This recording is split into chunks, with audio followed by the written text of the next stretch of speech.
The devil has been defeated. Don't let him shakara you. Don't let him shakara you.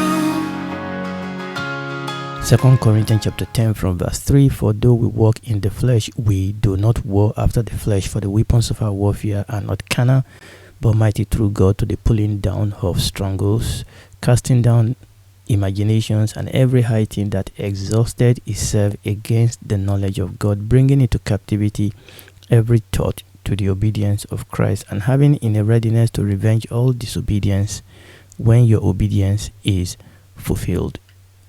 Ephesians chapter 6 from verse 10. Finally, my brethren, be strong in the Lord and in the power of his might. Put on the whole armor of God, that you may be able to stand against the wiles of the devil. For we wrestle not against flesh and blood, but against principalities, against powers, against the rulers of the darkness of this world, against spiritual wickedness in high places. Wherefore take unto you the whole armor of God, that you may be able to withstand in the evil day, and having done all to stand. Stand therefore, having your loins girt with truth, and having on the breastplate of righteousness, and your feet shod with the preparation of the gospel of peace.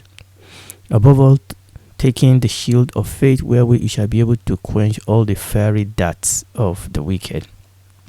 And take the helmet of salvation and the sword of the Spirit, which is the word of God, praying always with all prayer and supplication in the Spirit, and watching thereunto with all perseverance and supplication for all saints. On the 7th of October 2023, Hamas from Gaza sprung a surprise, coordinated, unexpected attack on Israel's civilians. More than 1,200 people were killed and more than 240 people were taken hostage. The next day, on the 8th, Israel declared itself to be in a state of war.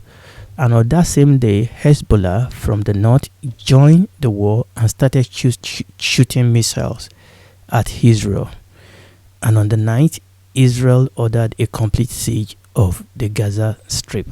Today that I'm doing this broadcast is on the 18th of January 2025. Specifically on Saturday, I had planned to later on in this mini-series talk about the hostages, Israeli hostages that were taken by Hamas. But since our last episode, Israel has agreed a hostage release and a ceasefire deal with Hamas, and this agreement was brokered by teams from Qatar, teams from Egypt, and team from the United States of America, both from the outgoing and the incoming government of United States. And Israeli government have voted also in favor of approving the hostage ceasefire agreement with Hamas. In that vote, 24 ministers voted in favor for agreement, while 8 opposed the vote.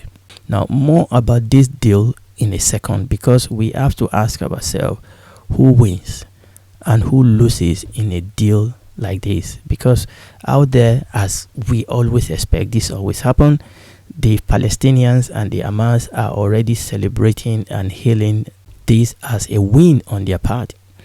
That is totally expected. That is what they do. But who wins? Who loses in a deal like this?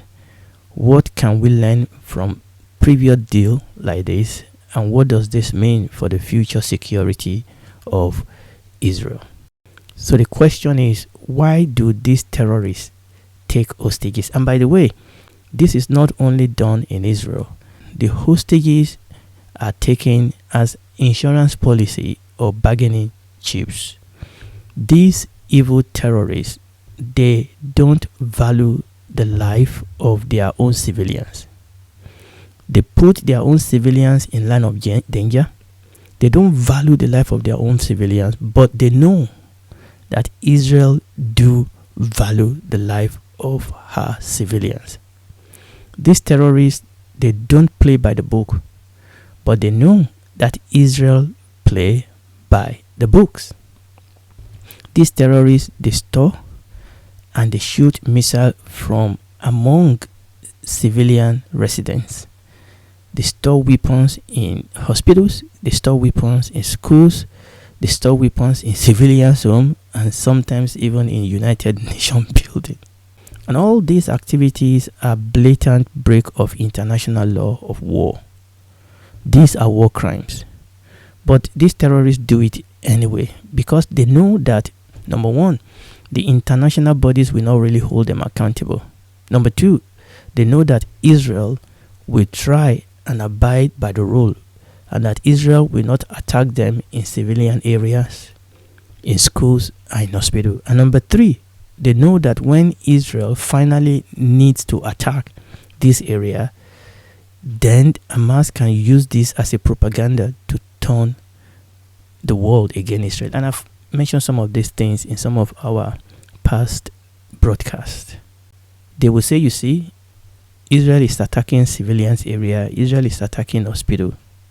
Now, let us look at the detail of this hostage release and ceasefire. It is reported that it will happen in 3 phases over 6 weeks. But it should be clear that it is only the first phases that has been agreed upon. The second and the third phases are subject to further negotiation and agreement. In the first phase, 33 Israeli hostages, both alive and dead, including women, children, and the elderly, will be released. Now the question is, what will Israel have to give up for these 33 hostages? You know, it's quite interesting that as I was researching for this broadcast, quite a number of the media, of the social media, mainstream media, quite a number of them underscore the fact that 33 hostages will be released by Hamas. What they are usually quite quiet about is what Israel will have to give in return. And I think that is a little bit telling. So the question is, what will Israel have to give up for these 33 hostages? During phase 1, over 1,000 Palestinian prisoners will be released in exchange for these 33 Israeli hostages. In fact, I have seen value like 1,900 Palestinian prisoners. Remember, these Palestinian prisoners are not civilians. These are people that have been involved in crime against Israel. And in addition to that, Israel will withdraw from specific population center in Gaza, and they will facilitate the return of displaced Palestinians to northern Gaza. And by the way, northern Gaza is where all the terrible terrorists, that is their headquarters. And that is why securing that northern Gaza was very key to Hamas. And that tells you what they have in mind. But let's keep going. Also, Israel will allow entry of humanitarian aid truck. Now, the truth is that the reason why humanitarian aid truck has not been going into Gaza is not because of Israel. It's because Hamas used this truck to smuggle weapons, and number two, that all these humanitarian aid don't go to the people. It goes to Hamas, and Hamas hoard them and sell it at exorbitant price to their citizens. That was the problem. So Israel will allow entry of humanitarian aid truck, but Israel will be allowed to maintain control of strategic Gaza-Egypt border region, because this region has been known to be used by Hamas to smuggle weapons into Gaza. This region is called the Philadelphia Corridor. During this phase, Israel will continue to be able to defend herself from attacks and threats from Gaza. So this is what is included in the first phase. Now, I will not go into the detail of the second and third stage than to say this. Number one, like I said, that the second and the third phase are subject to further negotiation and agreement. Now, the second phase should see the remaining hostages released. Now, many of these hostages have died. Even during the negotiation, Hamas was dragging her feet to let them know how many are still alive, how many are dead. So the second phase should see the remaining hostages released, primarily male Israeli soldiers, in exchange for many Palestinian prisoners, and also a permanent ceasefire and full withdrawal of Israel's troops from Gaza. That will be the second phase. Then the third and the final phase will involve the reconstruction of Gaza and the return of all remaining hostages' body. And you will ask yourself, the money that will be poured in to reconstruct Gaza, where will it go? Will it go to the people, or will it go to acquire weapons and to build tunnels? Now, many have understandably argued that this is a bad deal for Israel for many reasons. One of the two main reasons that people were unhappy about this deal is the fact that, number one, Hamas will still be left to govern Gaza. And this was one of the targets, this was one of the goals of this war, to remove Hamas from reigning, at least to weaken them up to the point that there can arise another political party in Gaza. But unfortunately, this ceasefire then means that this goal will not be achieved. Hamas, a terrorist group that orchestrated and committed the 7th of October 2023 atrocities, will still be the governing body in Gaza. Now, a whole lot has happened to them, and we're going to come to that. But the fact is that they will still be there, and they still have the same manifesto. They still have the same desire to destroy Israel. And that is one of the things that people have found very, very difficult about this deal. It's not the first time this has happened. It's not the second time this has happened. Another reason why people find this very difficult is how much Israel is giving up to achieve this ceasefire deal and this hostage deal. And look, we have a precedent. It has been reported that 82% of the 1,027 Palestinian security prisoners that were released back in 2011 in an Israel-Hamas deal to free the captive IDF soldier called Gilad Shalit, 82% of them returned to terror activity, and 12% of those former prisoners actively participated in terror attacks after their release. And even over 50% of the prisoners released abroad returned to terror activity, because part of this deal is that some of these prisoners will go abroad and things like that. We know Qatar was the one funding this group anyway, and they are the one brokering this thing. Even if you release them to Qatar or release them to Iran, release to Turkey, these people just simply return to their terror activity. And it is clear, like I said a moment ago, that since Hamas still remain in power, they will simply use the ceasefire.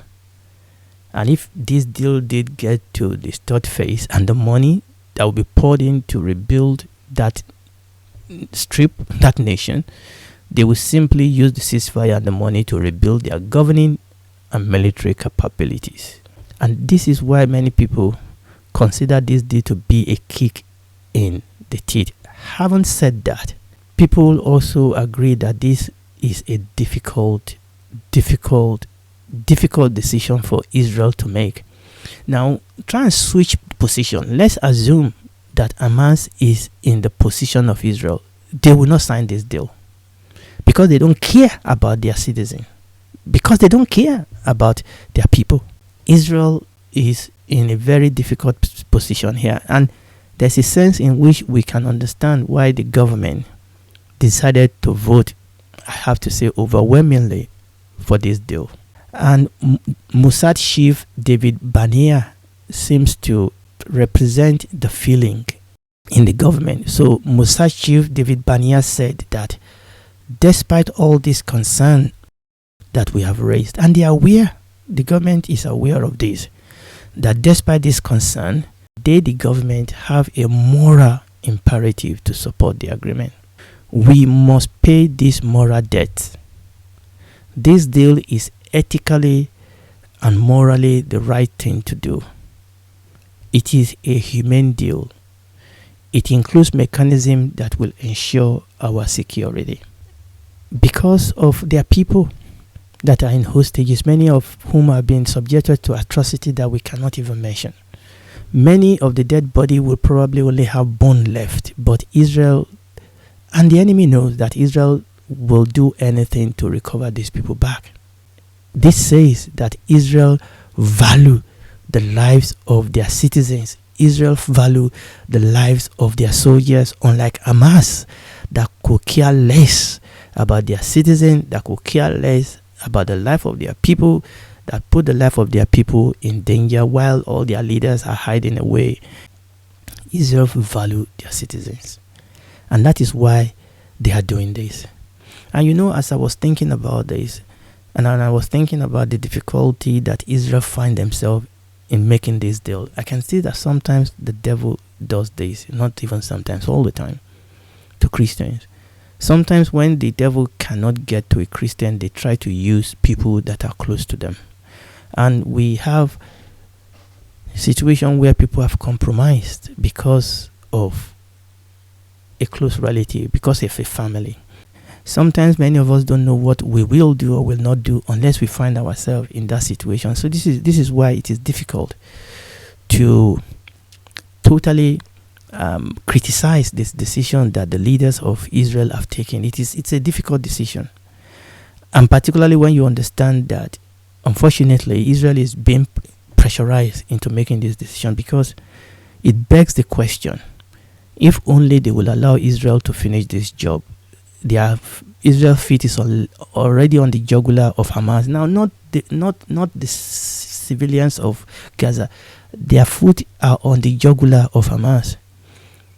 And if only they are given time to finish this job.